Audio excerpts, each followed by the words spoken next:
the Pivot Power Hour, and this is brought to you from Women's Business Center's COVID-19 Recovery Program, which is an initiative of Great Lakes Women's Business Council.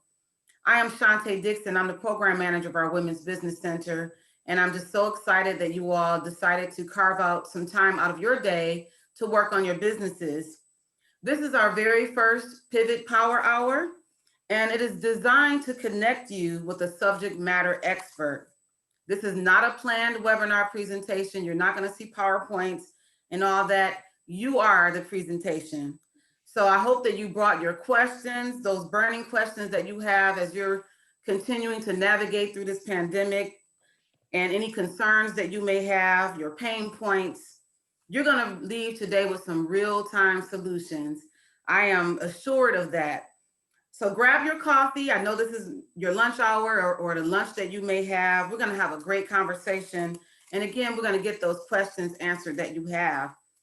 Sherry Cummins, our Michigan Women's Marketplace Coordinator and our WBE Services Coordinator, will be assisting me today as our co-host so we can help you all get your questions answered.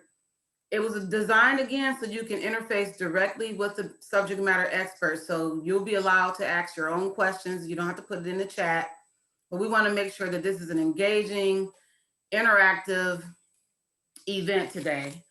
So let's get started. I want to introduce you to our presenter today, or our subject matter expert, Laura Sigmon. I consider her a good pal of mine just because when you are in this space, the business development space, for a number of years, you start running into individuals. So I've always run into Laura in Metro Detroit because we have the same passion to assist small business owners.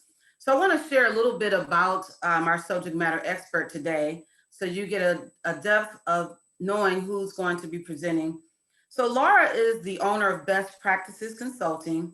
She has more than 2 decades of senior corporate management experience. She has a demonstrated ability to anticipate and capitalize on market trends. Her career accomplishments are steeped in her ability to identify profit potential and position business units for success. Laura has a depth of experience from FedEx, USF Holland, and UPS, among others. As I mentioned, she's in the business development space for a number of years, more than 10 years. She's been working with small businesses in the city of Detroit and the Metro Detroit area. She's helped to assist over 700 businesses to launch and to expand. And she's also expanded in the Genesee County area, the city of Flint, and has assisted nearly 100 businesses. So she is a powerhouse, I call her. Again, she has that assurance because she has not only studied and trained, but she's also walked the walk. She's well versed, and she assured us that today that you will leave with your questions answered. If you have a problem, she's going to provide a solution. So that just speaks to the level of confidence that she has, and just because of the depth of experience that she has as well. Laura is a change agent, but more importantly, she's passionate about small women business owners. And I'm just very excited to welcome Laura here today. So without further ado, let's jump right in. Again, I hope that you all came with your burning questions or challenges that you're experiencing. And we're going to assist you today in getting those questions and some solutions provided to you today. So Lori Wesby, I see, who is also on our Women's Business Center team, has just joined us. So Lori will help to facilitate the movement of your questions. But again, you can interface directly with Laura. You'll be able to share your audio so that you can ask your questions. But again, don't leave here today without any questions answered, okay? So let's get started. Laura, I'm going to turn it over to you, and then we'll start our dialogue. Well, I'll send you the check, Shantae. What a fabulous introduction. I want to know who that person is you were speaking of. I can't wait to meet her. Ladies, I hope that this Pivot Power Hour is really, we're intentional about what we want to do today. We want to find out what your burning questions are, and let's just see if we can triage them real time, right here on this Zoom call. You tell me what it is you're interested in and or what challenges you may be dealing with, and we will attempt to see if we can't alleviate some of those challenges or at least offer you some other resources that are more solution based. So if anyone has something that they want to get out there, go right ahead. All right, Chanel. Hi, thank you so much, and good afternoon, everyone. Just to say, I have to jump off at 12:30, so that's why I'm jumping on right now. I am a diversity, equity, and inclusion consultant, and I had started getting business in January and February, mostly because of MLK and Black History Month. Right now, my pipeline is dried up, and I have contracts out there. So the companies that I worked with in January and February, we debriefed, and then they asked for full proposals, which I sent them. Mhm. And now they're either silent or they haven't continued the work. And, I put in some, obviously some good work in those proposals. So just wondering if you have some suggestions on how to move things along once you submit a proposal. What a great layup, Chanel. Thank you so much for such an easy question. I love it. So the first thing you want to do is you're looking for RFPs and you're trying to respond to them. I would do something a little bit different. I look at the cities or areas that actually have a diversity council or an initiative. For instance, the city of Monroe is interested in moving the General Custer monuments. Uh, Believe it or not, Portland, Oregon has 4 diversity and inclusion RFQs or RFPs, I don't remember which, but you should really make data mining part of what it is that you do, Chanel. And you don't need to wait for an existing RFP to come to fruition before you start to solicit and build awareness to those who may be on the purchasing side of things, right? So you're sitting in that really great sweet spot. And I don't want to say great because of the climate, but the climate is right for you. Yeah. So why not monetize it? The first thing you do is put together a wonderful proposal around workshops and facilitation, around equitable conversations. What's the difference between equity and justice? You can make the content, right, and drive the conversation. I wouldn't wait for RFQ or RFP to wait and see if I'm in the pipeline. That's when it's super competitive. Get ahead of the game. Most cities who have an actual operating budget or municipalities don't actually have to put out for bid contracts that are under $10,000. So if you thought you could do a few power hour lunches between police officers and other civil servants, or if you could talk to the economic development department or chambers of commerce, and you offered them some content that you thought would be really relevant because they're all trying to embrace the climate, right? The swing is moving high. Why not jump on? You don't need to wait for them to come to you with a problem for you to solve it. It's already in the ecosystem. Now it's a great time to strategize and get your boilerplate ready. Get your boilerplate ready and position yourself so that you can execute really quickly, right? There is you do Google, just do a Google search instead of paying the $400 or $500 to know every bid that comes out, because it'll take you forever to phase through them and to actually design the responses. What you really want to do is look for content that's already live in Google. Subject matters around chambers of commerce addressing these subject matters, school boards discussing these matters, homeowner associations addressing these matters. You're not limited. And you can start to just get in front of all of it. Put the right type of budget together that is easily flexible for most. And then, so I like to look at it from a revenue forecast, my low hanging fruit, right? This is what I have to have in the basket to keep myself fed. And here are the things that I need in order to make sure that I'm actually obtaining the revenue goals that I'm looking forward to. So it's like the piecemeal work versus, that Slade contract that really would probably allow you to hire 3 or 4 people to keep things in motion. Right. No, that's super helpful. And can I just ask a clarifying question based on what you said? Those are really good suggestions. So, do you have any specific advice for proposals that are sitting on CEO's desk, but they're not moving on it?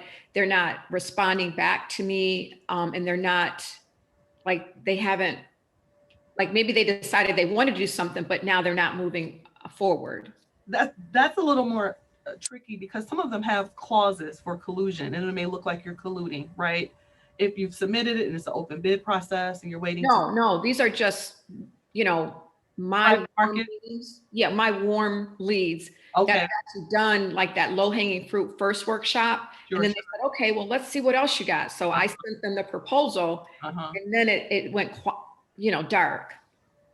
So I used to use this process in my transportation days. Who's the gatekeeper? You know, they express so much interest and need in the work that I offer, but I'm not finding that I don't feel the line of communication. I don't feel a tug in that direction.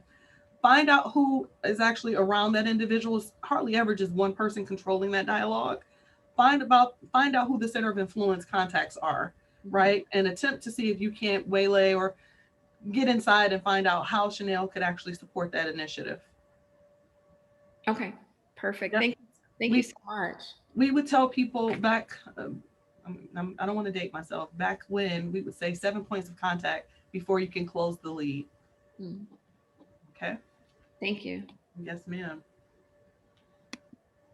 All right. Who else is there? You guys cannot just look at me. Ms. Eloise, you have a burning question. What do you need?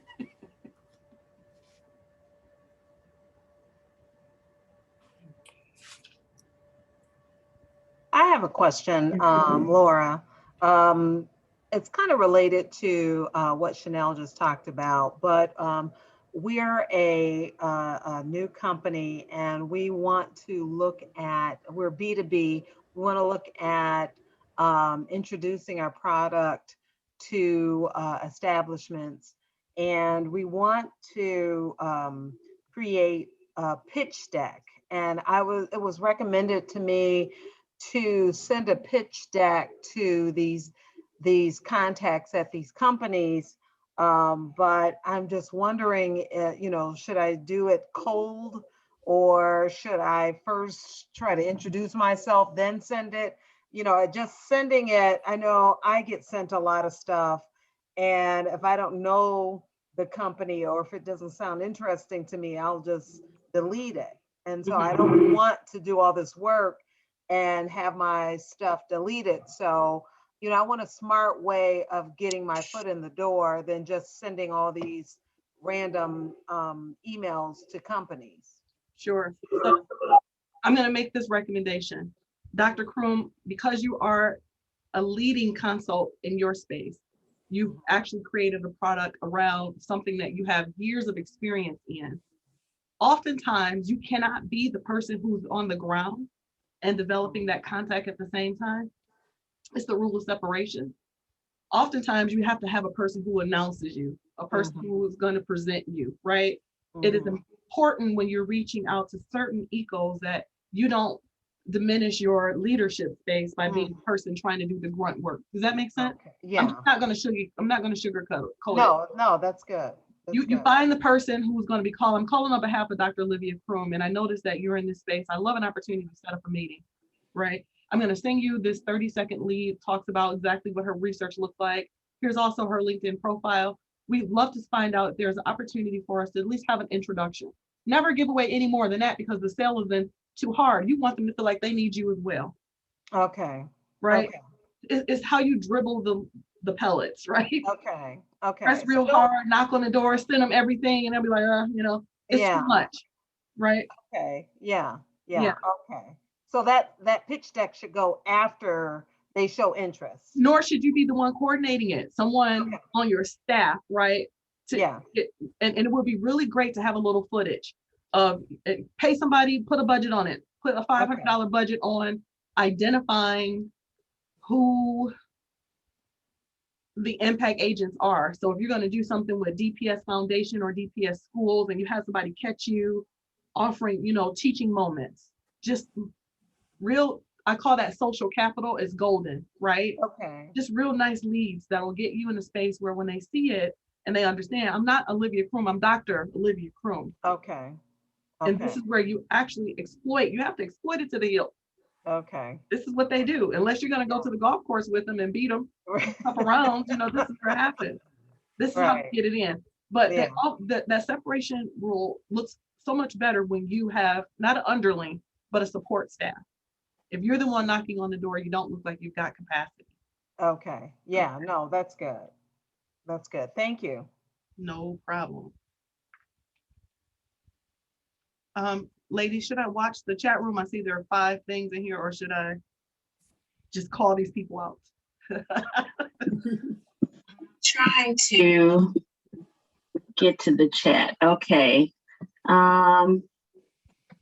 Mostly people are just sharing their information right now, Laura. So we're encouraging ladies, this is your time. This is your time curated just for you to bring your questions related to your company. Cynthia, Don't be shy. I'm sorry, Lori. That's all right. Cynthia, I noticed in the chat you put your contact information. You're in transportation and you're in the Burton market.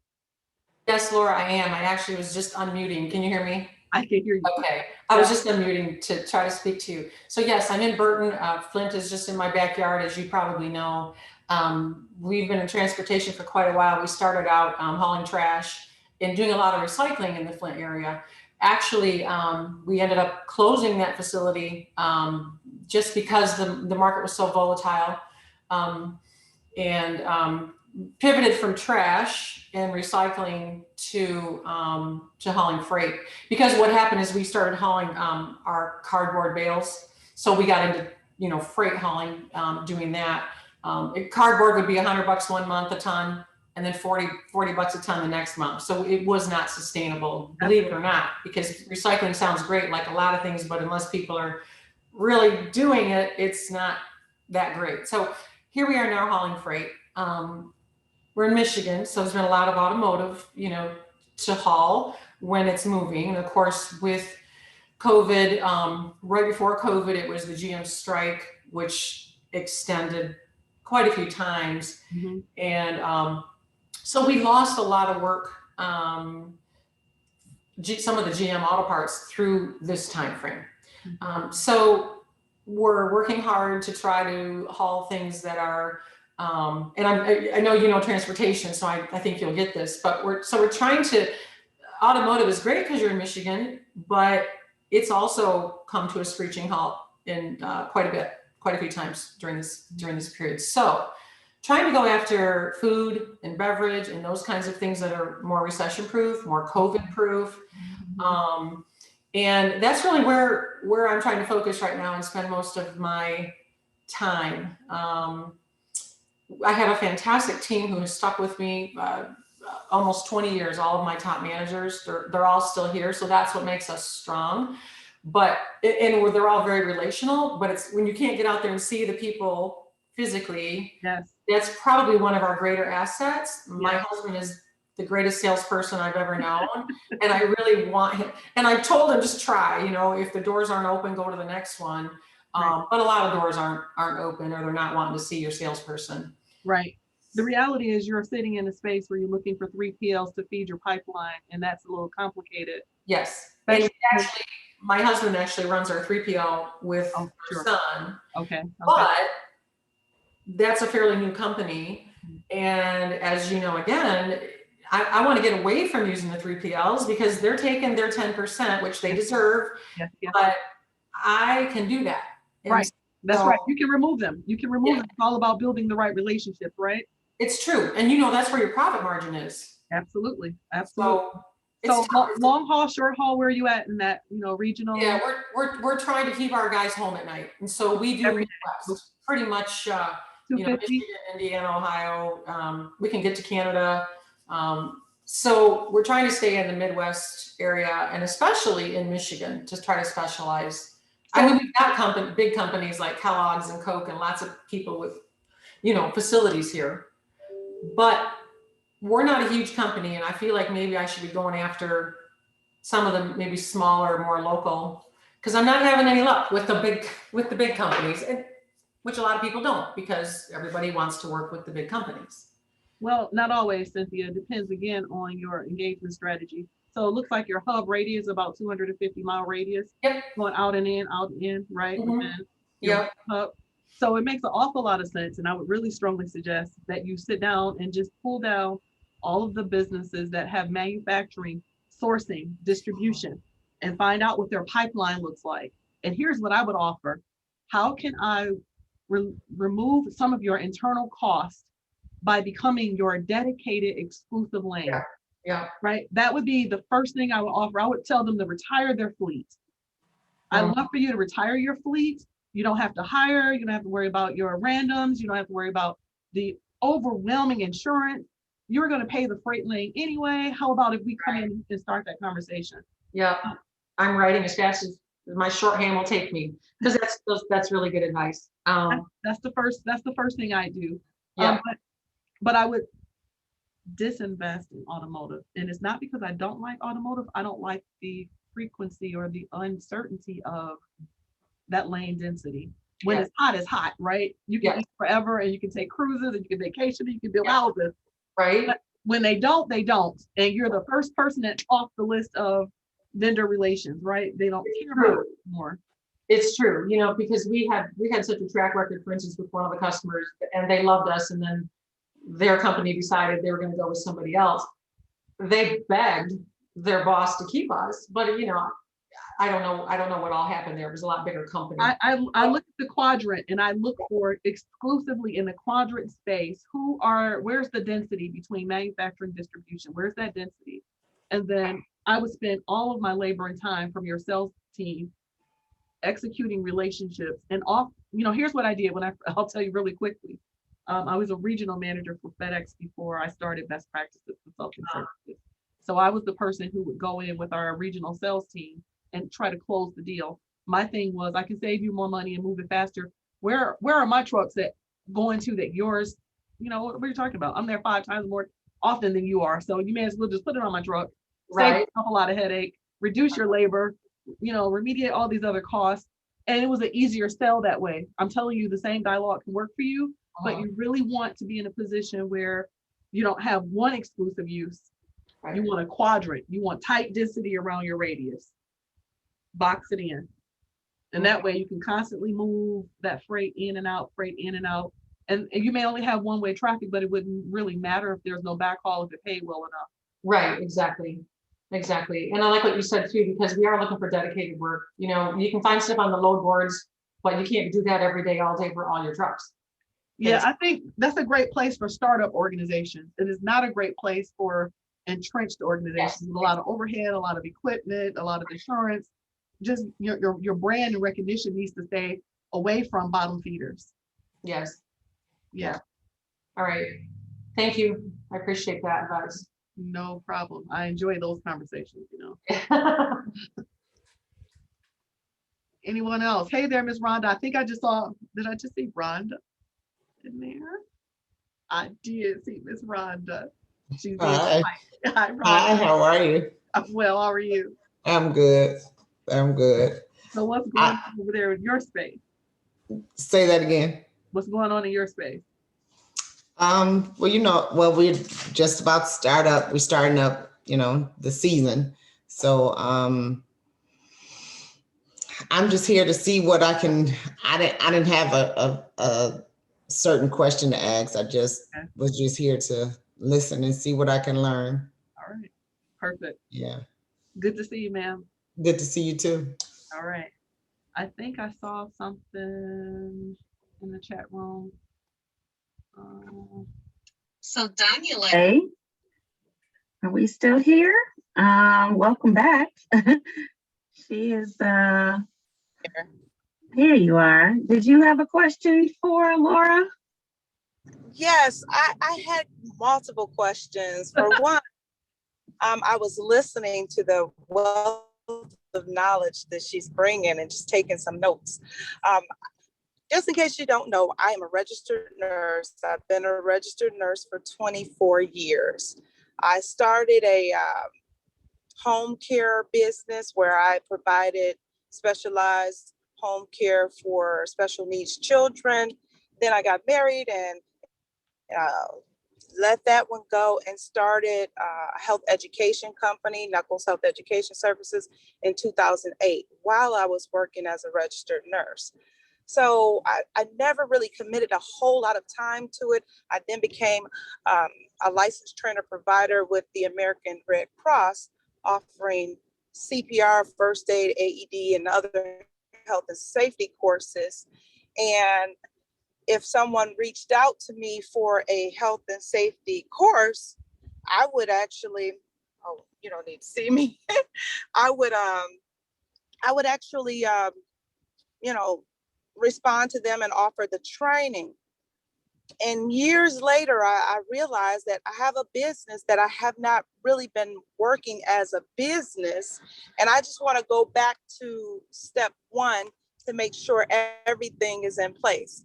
I kind of started things out early on my own, just did what I thought to do or what I had read to do. But now, you know, there are structures and entities that support and guide people to do the business the right way. And I just want to do that because I feel like I have a wealth of knowledge, education, and services that I could provide to individuals and communities, but I would like to tighten up the business. Sure. Ms. Knuckles, the first thing I want to say, thank you for your service. You were out there on the front line helping people, even in the middle of a pandemic. I appreciate you for what you're doing. Thank you. I'm going to strongly suggest that you step back a little bit and create your board of directors and determine when you put your board, and these should be advisory people, right? Even though you're not a nonprofit, I'm not suggesting that you are. I believe that you will find that there are enough resource deficits that could really inform what your next steps are. I never tell people that you should attempt to run it without first assessing it. Let's find out who the impact agents are, the responsible people in your ecosystem are. I want to know everything from assisted living.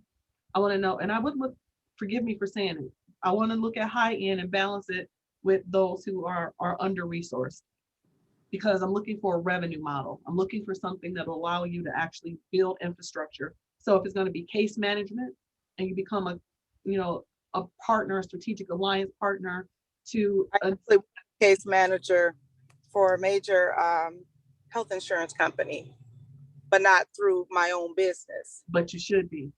Yes.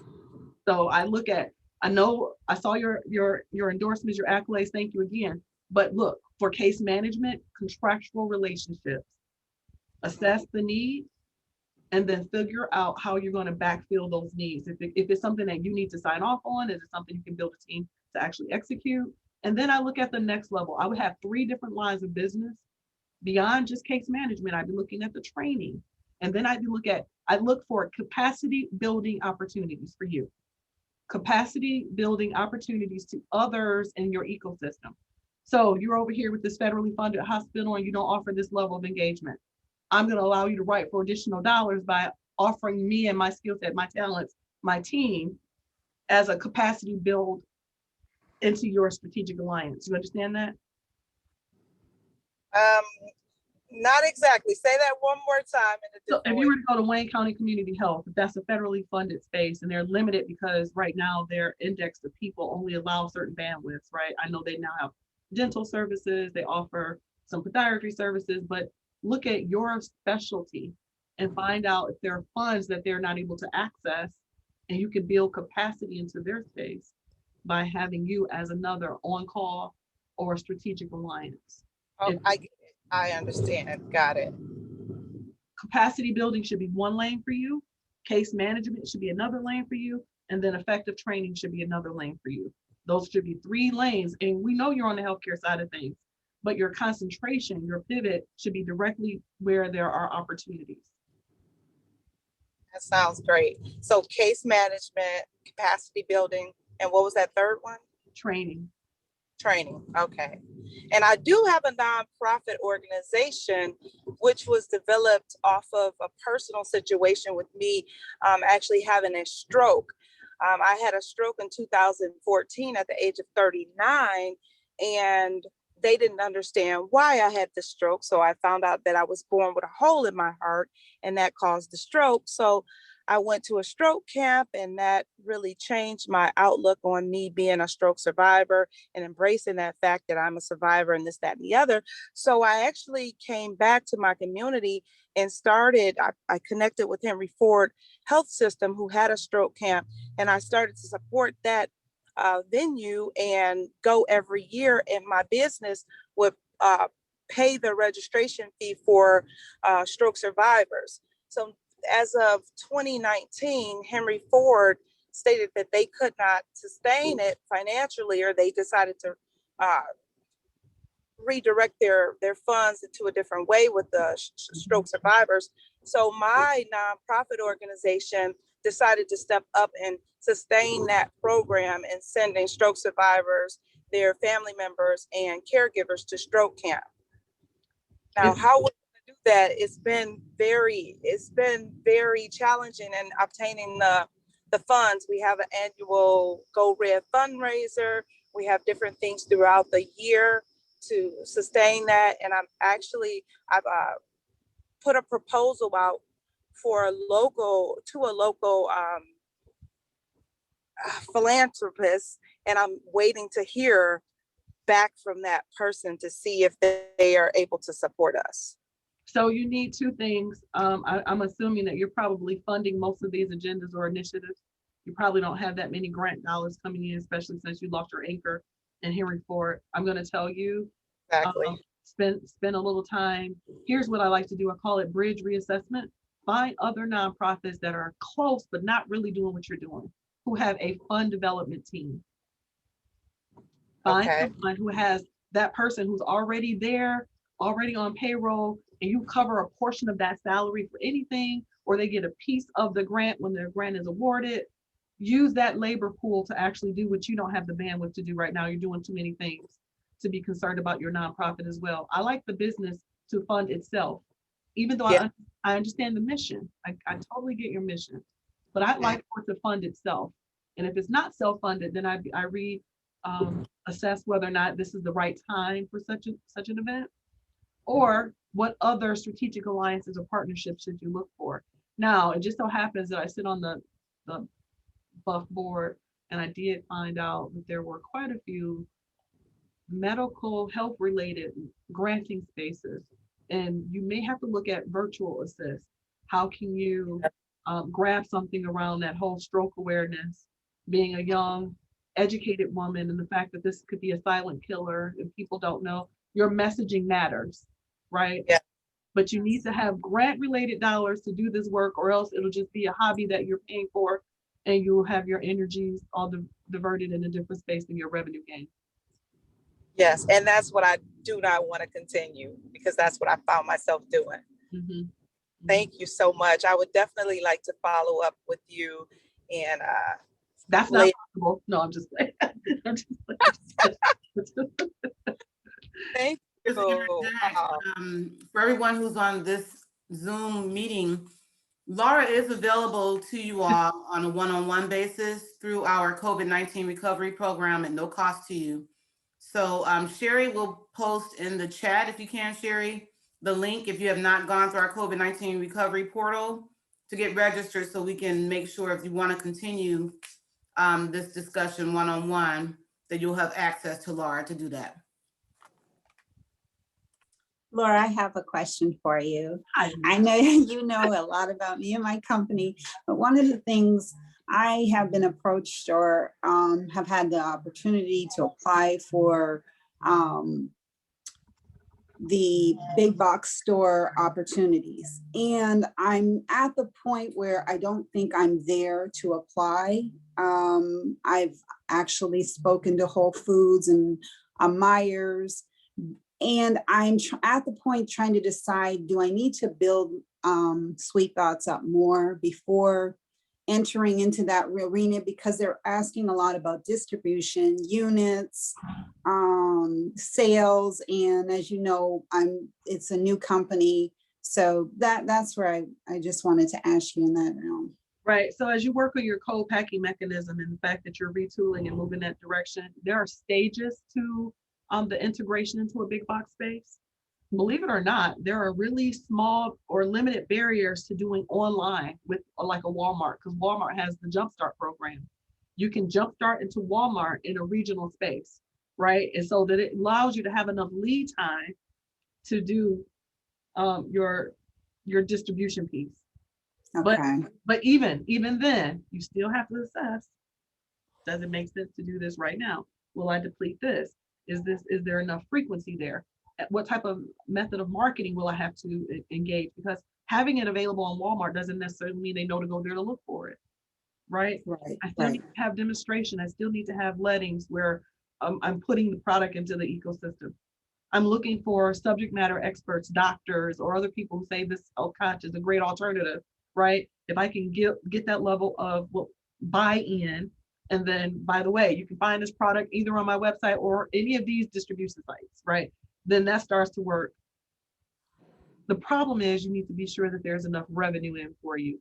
It could be a lost lead, right? It could just be a method of getting sweet thoughts out there, recognizing it doesn't need to totally be your greatest destination. A lot of people who make a product want their product to be in big box stores. We don't always see big box stores as being the true end all be all for revenue maximization, right? Yes. I like to use it as a marketing technique, as a means to actually show that at least if I made it here, you know that I'm legitimate, right? If I've made it here, then I probably have all the systems in place. If I've made it here, right, you want to sort of control that. The second you get into the big box space, now you have to deal with these different expectations, right? And then you're always at the whim of someone else deciding if it's relevant this season and not next season.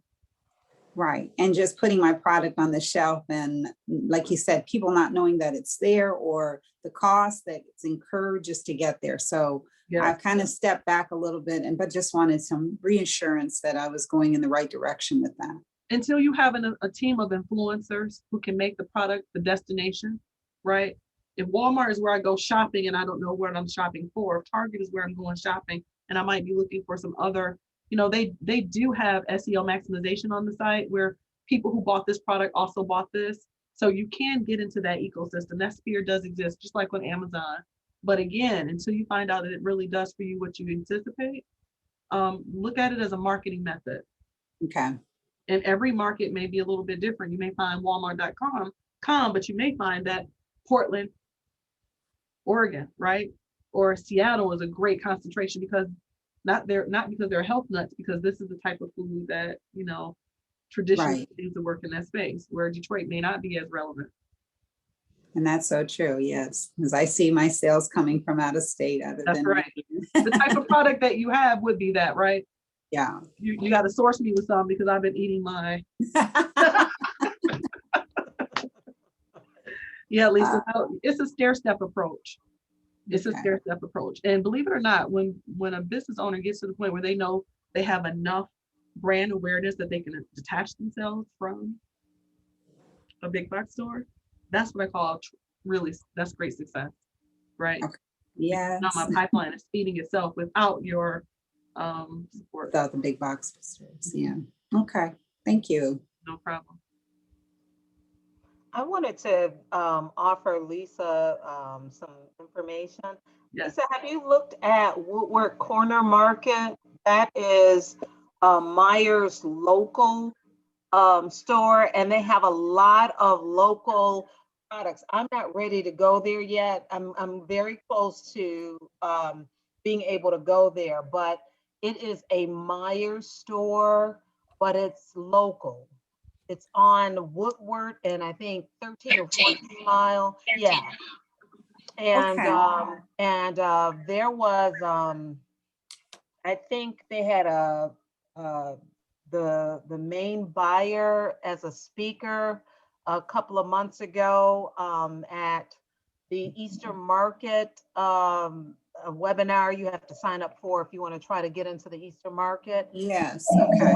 She spoke there. I can send the information. I forgot the lady's name, but Laura, I'm sure you probably know who she is, but it's called Woodward Corner Market, and it's a Meijer store. I think they're opening up another store on Jefferson. They are. Okay, okay. Yeah.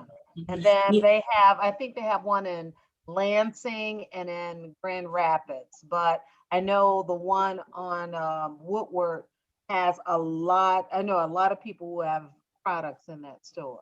Okay, well, thank you. I appreciate that.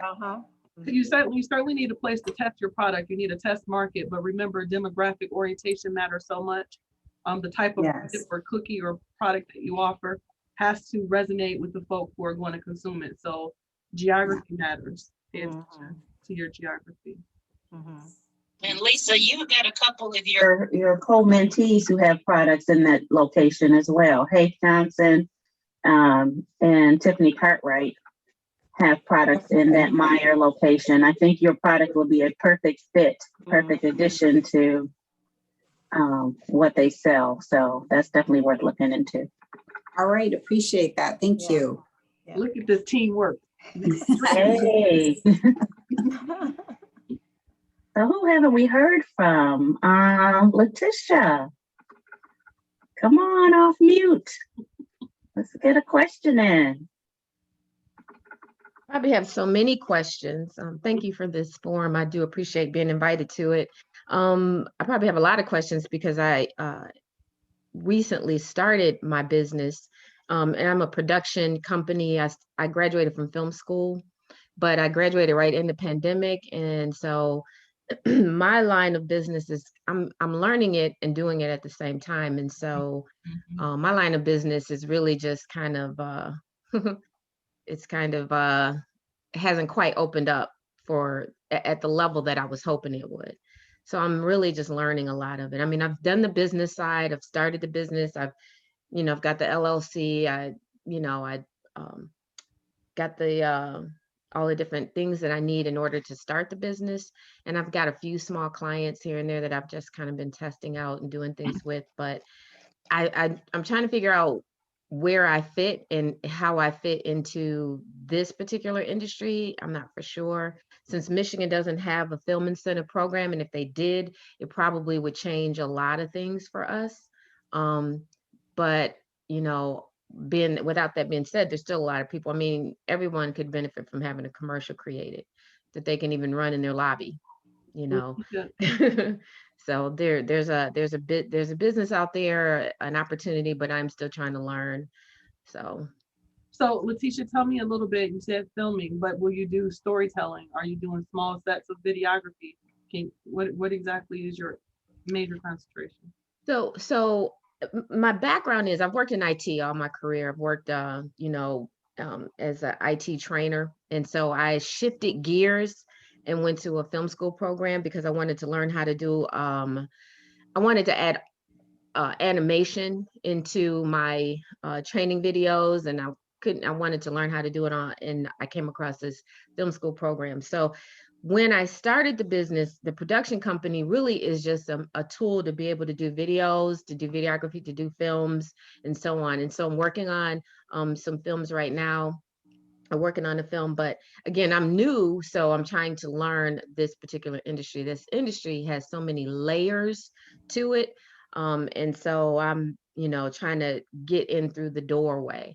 But the biggest thing is funding. If I had funding, there's all kinds of stories and all kinds of movies that I could, that I would, I have the means and the opportunity to video, to record and to create. But you just have to have the funding to be able to. To have the production crew put together, to pay for, the whole production in general. So again, like I said, I'm just learning. That's why I said I probably have a lot of questions because I'm new to it. So for me, Letitia, I think the first thing I would do is, I believe hungry people get fed. Have you ever heard that before? Hungry people get fed. First thing I would do is find out who's launching a brand new product like Dr. Olivia Crone, who's launching a product like Sweet Thoughts, who's launching a product, and you say you need capital first, you need contracts first. Right.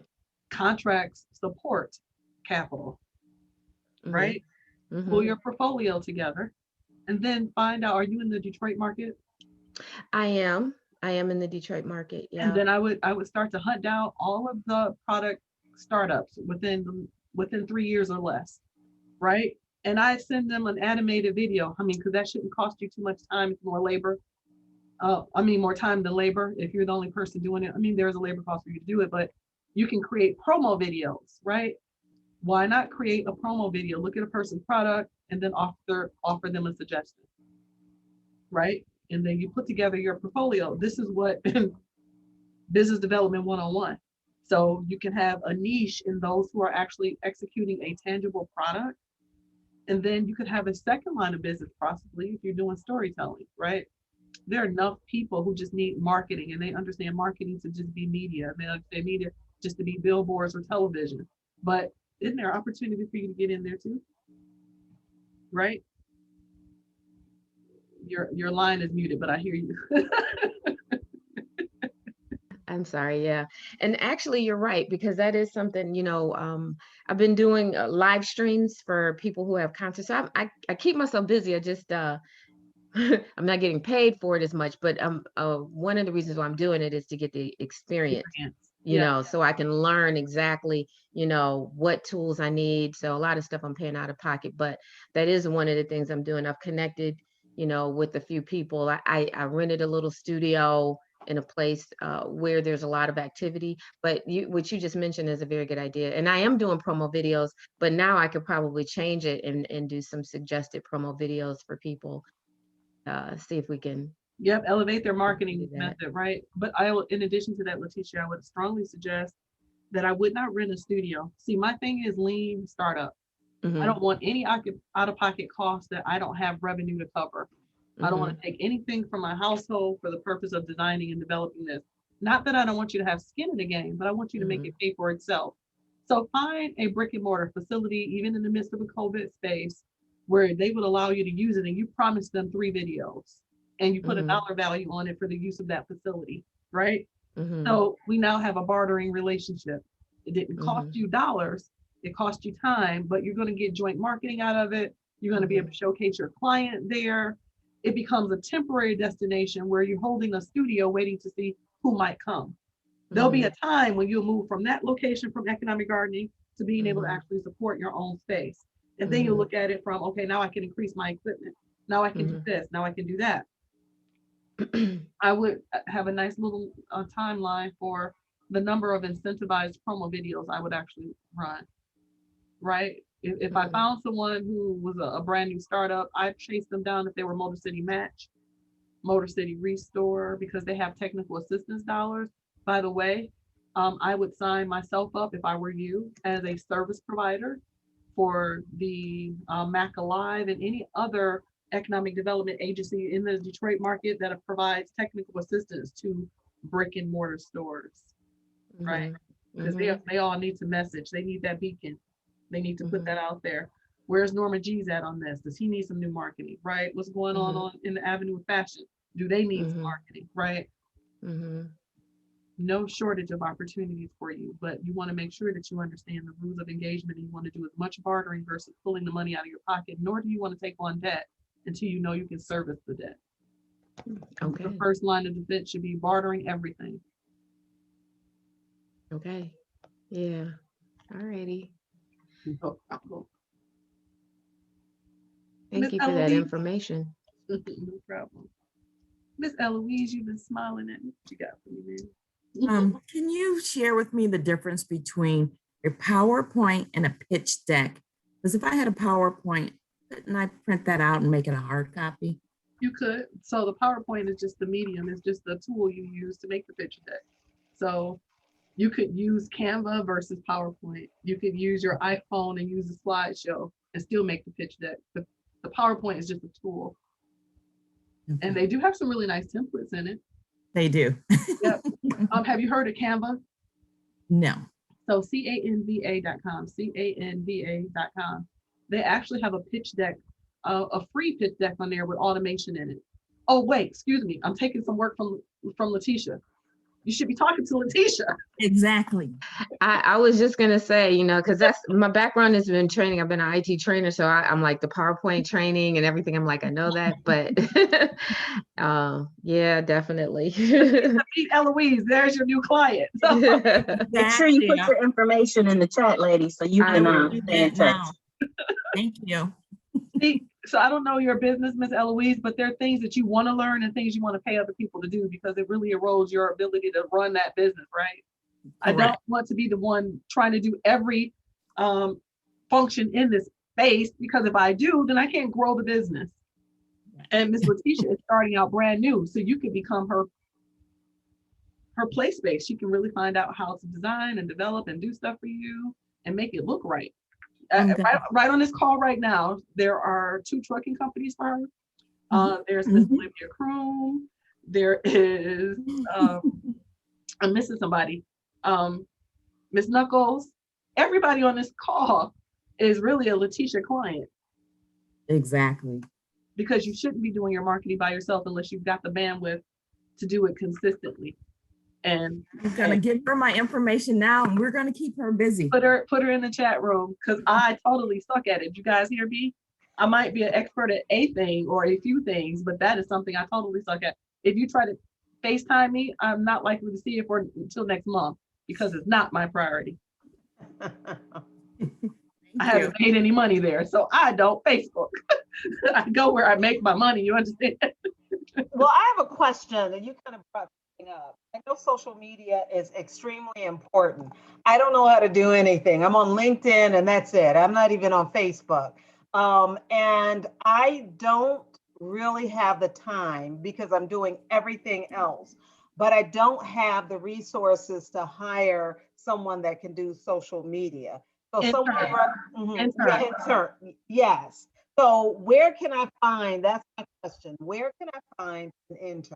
So again, without, okay, Letitia, Dr. Crum said she's not ready for you. So I'm going to take this one, okay? I'm not taking anybody from you. Dr. Crum said she's not having money to pay anybody. She's got to develop the product. So Specs Howard, and there are a few other schools, even Wayne State's School of Creative Arts may be a place for you to go in there, because these students who are creating content, or they're graphic design students, even at U of M, they need a project. They need a portfolio project to prove their worth. To me, it's like an accountant who says, I just walked across the stage, I flipped the tassel on my hat. I'm an accountant. And I'll ask you, how many books have you balanced? How many P&Ls have you designed? How many shoes do you? If you have no experience, then you can't start on me, not for pay, but you can build your portfolio, right? Practicing in this space. So I may stipend you, but you're gonna need to build your portfolio. So believe it or not, Specs Howard has a school that will find you student services or connect you with student services for people who need to graduate. Is part of their capstone. Part of the capstone is completing a project. Completing a project could be whatever marketing campaign you choose to design. Okay. Yeah, that's wonderful. That's absolutely perfect. Thank you so much. No problem. Letitia, I'll take your customer. I did take your I'll come to you as soon as I get some revenue coming in. I'll look you up, Letitia. If no one has another question, I do have another question. Yes, ma'am. Talking about raising money. I was told crowdfunding is a good way to do it. And I just wanted your advice on that and where you think I should start. So crowdfunding to me, Dr. Crum, is a complicated space because you're asking people to buy into your process. And I think it's great when there's a lot of social movement, and yours is, right? It's a healthy alternative. Yeah. You're saving babies from being obese, for one thing, and having cavities and other health disparities, right? So yeah, crowdfunding would work for you in that space. I would not make it my be all end all though. Okay. I think storyboards around the reason that they should invest make an awful lot of sense. But crowdsourcing really is a B2C tool. B2C, yeah, okay. You can use it on the B2B side, but you have to be really strategic in the way you do that. And the amount of work that is necessary to crowdsource and to consistently drive those campaigns is much like business development. Okay. Right? Okay. See, I would love to find out, where are the mobile dental shops? Where are these opportunities already? And instead of whatever they have as a meal budget, I like to source them with my product. Right? So I still sold it, although I didn't sell it direct. I still they had a budget to provide this little care package. Yesterday, I got my second shot, the vaccine. Okay. And there were all these tables that were federal dollars on the ground. This is the CARES Act money, right? These are all the CARES Act participants. And they were giving me this and they were giving me that. And it was a whole care bag. Why is Olivia not plugged into that? Right? Because nobody is giving that stuff away. Those things were bought on a budget. Who funded the budget? So this is where Dr. Crum gets to fit in. Beyond that, you get to be a subject matter expert, right? So you can drive your own health fairs, not in lieu of, but in, along with your crowdsourcing or crowdfunding situation. I really want you to stay on the high end and Okay. not try to move, products like retail stores do. Yeah. Okay. They Okay. elevate it. Okay. Yep. All right. But health fairs are super great, right? Youth, obesity, the disparity, how education can change things, Mm-hmm. and then find out where those collective sources look like. Don't forget about affinity marketing. So if there are some organizations out there who want to bring in a subject matter expert like yourself, and you're not double dipping, you become the person who's the speaking head, that this pivot power hour, right? Mm-hmm. I'm spending my time with 1 hour, but Rhonda, I'm expecting to make some dollars out of this. Just telling you guys the real deal. This is the way it works. Mm-hmm. Yeah, I'll come and I'll display, I'll give you what I think are my little trinkets, but I'm Right. really hoping that the one-on-one engagements will allow my staff and I to really dig in, and then we become a real great resource to Great Lakes Women's Business Council, and we do all these other things. Well, Dr. Kroom now also considered the same way, Okay. right? Yeah, that's They're doing excellent. health education, they're out there doing it, be plugged in as the strategic partner. Okay. Sounds wonderful. Thank you so much. No problem. We haven't heard from Shelley. Shelley, is there a question that you have for Laura? Hi, Laura. Hello, Shelley. I don't have a question at this time because Olivia is my business partner. So we are kind of like texting back and forth with each other. Montgomery, hello. Yes. But I am like homeschooling at the same time. So I'm sorry, guys, but I'm doing double duty, but I'm listening to everyone and the information is awesome. And Laura, as always, you know you are. Yes. I thank you, lady. Miss you. Yes. We Yes. miss you too. Oh, this has been so much fun. I started off with the chills and not feeling great. Now I'm ready to run around the block. What else you got? What else shall we do?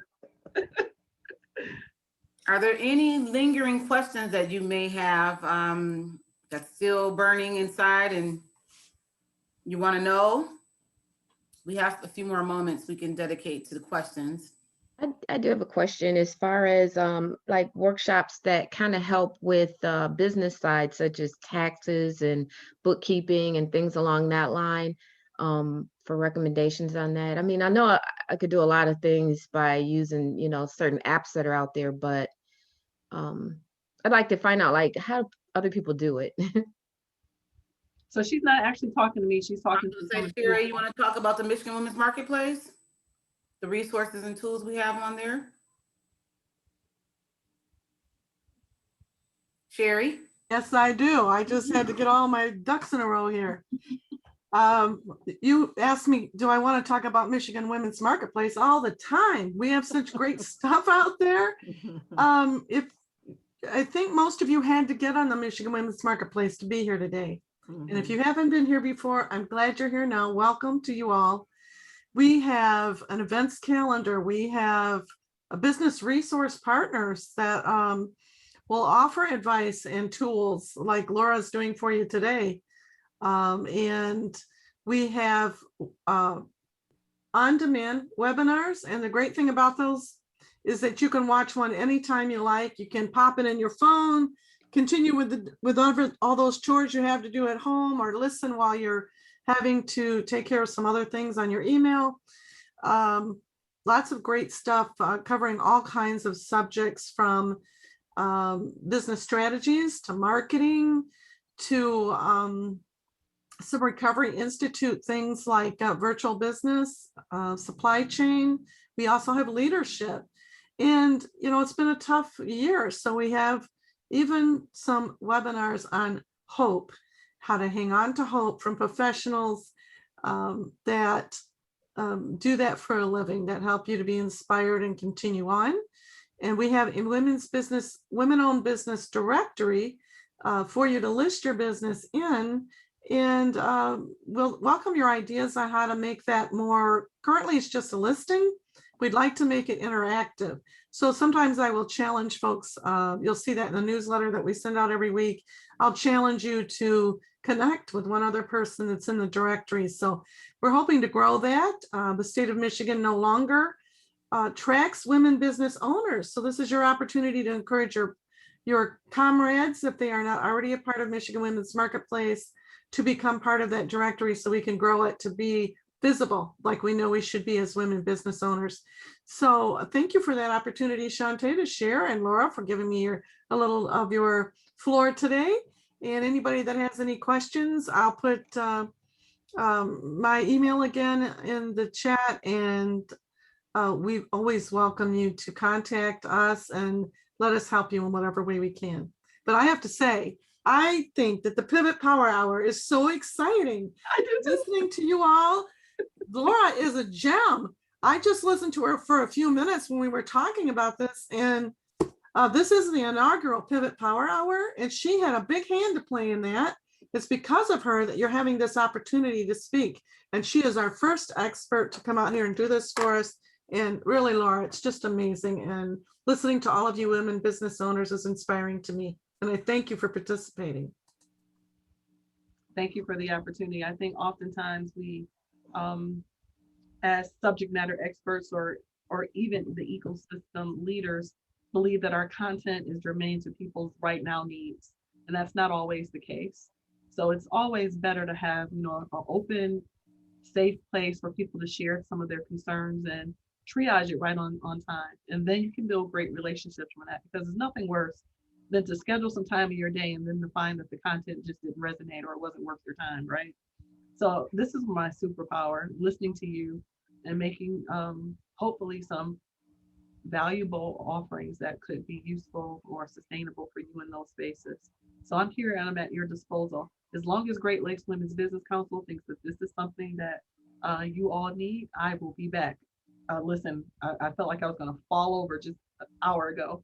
And like I said, I'm ready to run around the block. I eat off your energy because each of you have businesses, in my opinion, although some of you are more startup, some of you are more seasoned. We always need a CEO assist, don't we?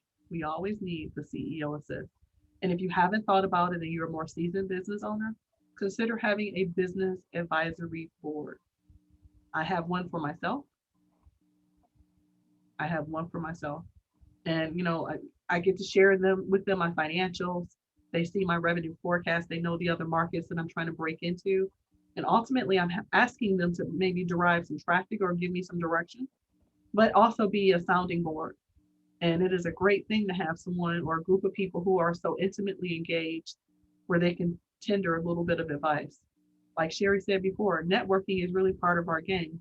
I'm not likely to meet my clients on the golf course, period. But I understand that's where they probably are hanging out, and I need to still connect. Maybe Letitia will make a video for me that'll transcend me not being at the golf course. We'll do a promo intro for each one of your power hours. Awesome. Guys, I just want to tell you that Laura, I've known Laura for a couple of years now, and Shelly and I are just amazed at, if you give her a question, she has an answer, and not just some throw off answer, but an in-depth answer that you can just get right down to it, and it's a workable answer. And for us to have this available to us, the coaching, or you just listening to us, I'm all jazzed about it. So yeah, I advise you guys to take advantage of it, because I know I am. And Shantae, and to the rest of the people on the Great Lakes Women Business Council leadership team, I really want to say thank you for even listening to me about this power lunch. I really think having an open ear allowed us to actually provide some context that would be useful. But you have Cynthia, and you have Dr. Cone, and you've got a few others like Rhonda, who's in trucking, has been, she's a second generation. You should put them stage first, put them front and center on the stage, and let them talk to you about a typical day. Let them talk to you about things and challenges. Let them coordinate that conversation, and boy, would that be a great girl talk. But it'll be useful too, right? Yeah. Yeah. I do want to mention to everyone that our next Pivot Power Hour is May 14th with Alyssa Tracy from the MEDC. Now, you've been open listening to Laura give advice. We would want you to be open to the idea of something you may never have considered before: international trade. What? Yes, come in here, Alyssa, give her your questions. The state of Michigan will help you to, in ways that may be workable for you, to take a look at international trade. So I wouldn't discount that Pivot Power Hour. I would be there and listen to what Alyssa has to say. It's amazing what the state of Michigan will do to help us. So I just wanted to mention to put that on your radar, May 14th. And you will be seeing the registration for that. Thanks, Laura. And come with your questions. Again, as Sherry mentioned, you may not have even entertained that you can do international business, but when our economy is not going so well, there are opportunities globally. So don't discount the idea that you may be able to expand. Think big.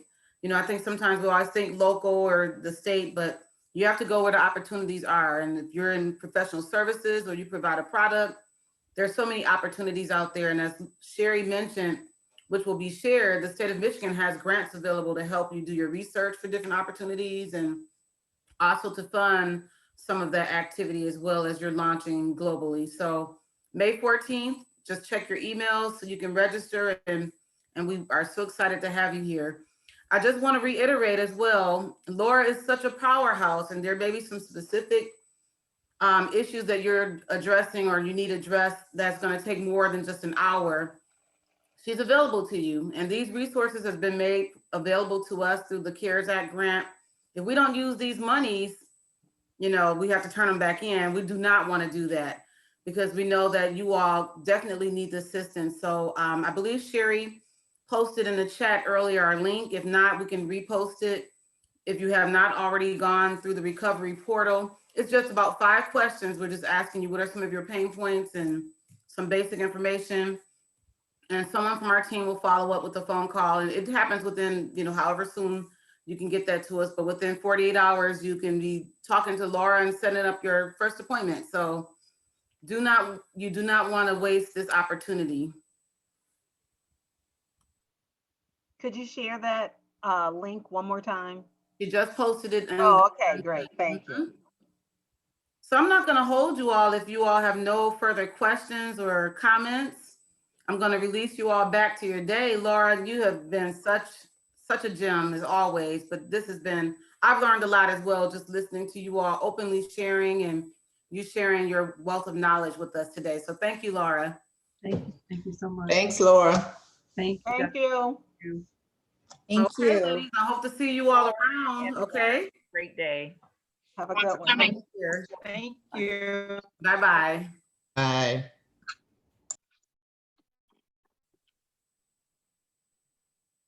This is wonderful.